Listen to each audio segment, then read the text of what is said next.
Hello दोस्तों, आज हम इस वीडियो में टैक्स के बारे में जानेंगे। जनरली टैक्स जो होता है वो होता है हमारा दो प्रकार का। एक होता है हमारा डायरेक्ट और एक होता है हमारा इनडायरेक्ट। जो हमारा डायरेक्ट टैक्स होता है वो हमारी इनकम पे लगता है। जैसे एग्जांपल हो गया हमारा इनकम टैक्स। और जो हमारा इनडायरेक्ट टैक्स होता है हमारे गुड एंड सर्विस पे लगता है। एग्जांपल हो गया जैसे हमारा GST।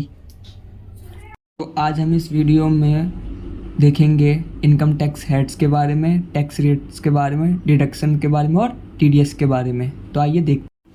तो पहले हम previous year and assessment year के बारे में जान लेते हैं। प्रीवियस ईयर वो होता है जिस ईयर में हमने इनकम को अर्न किया हो, कमाया हो। और असेसमेंट ईयर वो होता है जिस ईयर में हम पेमेंट करेंगे टैक्स की, जो उससे इनकम पे बन रही है, वो होता है हमारा असेसमेंट ईयर।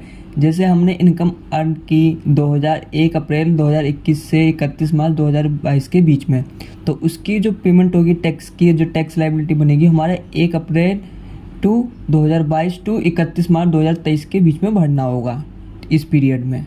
ठीक है। अब हम इनकम टैक्स हेड्स के बारे में जानते हैं। मेनली 5 तरीके के इनकम हेड्स होते हैं। जो होता है हमें income from salary, income from business and professions, income from house property, income from capital gain, income from other source. Income from salary वो होती है जो हम सैलरी से मिलती है हमें income. Income from business and profession, जो हम कोई बिजनेस कर रहे हो या हमारी कोई प्रोफेशन हो, CA, डॉक्टर, उससे हम अर्न कर रहे हो। Income from house property means आपने घर किराए पे दे रखा है वो। इनकम फ्रॉम कैपिटल गेन मतलब आपने कोई स्टॉक बेचा हो, म्यूचुअल फंड बेचा हो, कोई घर बेचा हो, उस पर आपको गेन हुआ हो, प्रॉफिट हुआ हो, इनकम। और जो इन चारों में नहीं आ पाया वो हम इनकम। तो अब हम टैक्स रेट्स देखेंगे। टैक्स रेट जो होता है वो हर साल बजट सेशन में तय किया जाता है कितना टैक्स लगेगा इनकम पे। जैसे 2,00,000 से 2.5 लाख रुपये तक में कोई टैक्स नहीं है, नील है। और 2.5 लाख रुपये से लेकर 5 लाख रुपये तक में 5% टैक्स है। 5 लाख रुपये से लेकर 10 लाख रुपये तक पे 20% टैक्स है। और अब 10 लाख के ऊपर 30% है। लेकिन 2.5 लाख से लेकर 5 लाख तक के टैक्स पे हमें रिबेट मिल जाता है, रिबेट अंडर सेक्शन 87A के तहत। अब हम डिडक्शन के बारे में जानेंगे। सरकार हमें अपनी इनकम पे, कमाई पे हमें कुछ छूट देती है जो हम क्लेम कर सकते हैं।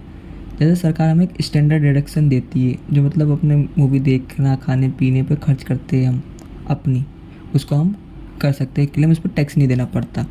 और अंडर सेक्शन 80C के तहत आप कोई LIC प्रीमियम भर रहे हो, अपने बच्चों के ट्यूशन फ़ी भर रहे हो, वो क्लेम कर सकते हो। अंडर सेक्शन 80D के तहत तो कोई आप हेल्थ इंश्योरेंस का भर रहे हो कोई प्रीमियम, वो क्लेम कर सकते हो, डिडक्ट कर अपने इनकम में से लेस कर सकते हो, जिसमें आपको टैक्स नहीं देना पड़े। ठीक है। वो होता है हमें डिडक्शंस, जिसमें हमें टैक्स देना ही ना पड़े, वो हमें इनकम से पहले ही डिडक्ट हो जाए। अब हम देखते हैं TDS के बारे में। TDS वो होता है जब कोई भी पेयर पेमेंट करता है पेई को, उसमें से कुछ डिडक्शन कर लेता है और वो गवर्नमेंट को जमा कर देता है एडवांस, जैसे एक तरीके से एडवांस टैक्स के रूप में। और वो जो जमा होता है TDS वो शो करता है हमारे पे के अकाउंट में। जब हम इनकम टैक्स की रिटर्न भरते हैं 26AS में, तब हम उसे क्लेम कर सकते हैं।